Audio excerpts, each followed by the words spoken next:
সেই দিন দোকানে এই প্যাকেটটা দেখার পর চিপস বিরোধী মা ও বাচ্চার জন্য এটা কিনতে বাধ্য হয়েছিল। কেন বলুন তো? আমি জানি আপনারা বলতে পারবেন, ঠিকই ধরেছেন, এই পান্ডার ছবিটার জন্য।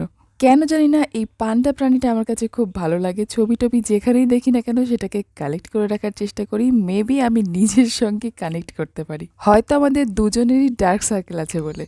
বাই দ্য ওয়ে, আজকের ক্রাফটটা কিন্তু ছোটদের জন্য বানাচ্ছি, বড়রাও বানাতে পারেন, যেমন আমি বানাচ্ছি একটা প্রয়োজনেই অবশ্য। স্পেসিফিক ভাবে এই পান্ডার ছবিটা হয়তো পাবে না। পেপার, কোনো প্লাস্টিকের র্যাপার, এই টাইপের জিনিসের উপরে প্রচুর এরকম মোটাসোটা কার্টুন থাকে, তো সেখান থেকে একটা নিয়ে পেছনে কার্ডবোর্ড লাগিয়ে ওইভাবে কেটে নেবে। তারপরে এরকম পার্সেল থেকে আসা একটা বক্সে কালো রঙের আর্ট পেপার মুড়িয়ে নিয়েছি। তোমাদের কাছে যে পেপার থাকবে সেই পেপারেই মুড়িয়ে নেবে।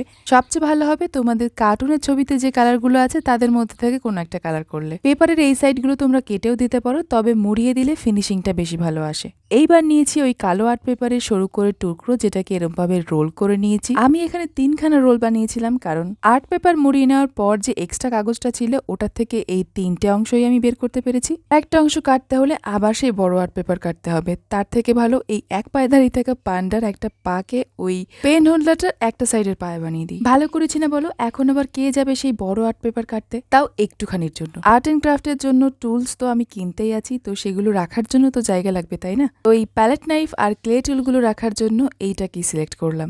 এই পেন হোল্ডারটা তোমাদের কেমন লাগলো অবশ্যই জানিও। আই থিঙ্ক তোমরা যত ছোটই হও না কেন পেন হোল্ডার তোমরা অবশ্যই বানাতে পারবে। ভিডিওটা বড়দের কেমন লাগলো সেটাও জানাবেন। তাকটা দেখে আমার নিজেকে কাগজ কুড়োনি মনে হচ্ছে, কারণ পাশেরটাও দেখুন সেই প্যাকেট দিয়ে বানানো।